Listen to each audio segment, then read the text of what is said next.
আসসালামু আলাইকুম। এটা হচ্ছে দুবলচ্চর। দুবলচ্চরের হচ্ছে বাইরচর। এখানে দর্শক ভাইরা যে সমস্ত টুরিস্টের লোক এখানে আসে। আর এসে দেখেন গ্রাফিক। এই গ্রাফিক থেকে জল ধরে। দেশের বাড়িতে লোক যাচ্ছে তো এই জন্য মানুষের অতিরিক্ত চাপ হয়ে যায়।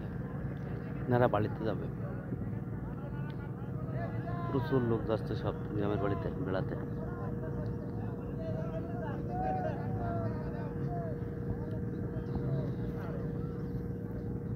এখানে হচ্ছে মাছ মাছ শুকায় এখানে দুবলাচ্চরে।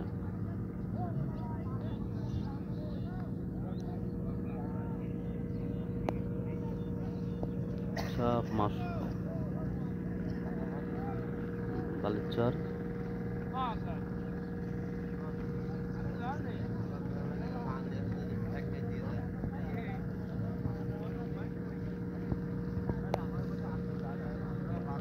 সব বাড়িতে বালি কাটার জন্য ওই যে একটা কাটবো। দর্শক আপনারা সবাই ভালো থাকেন। আল্লাহ হাফেজ।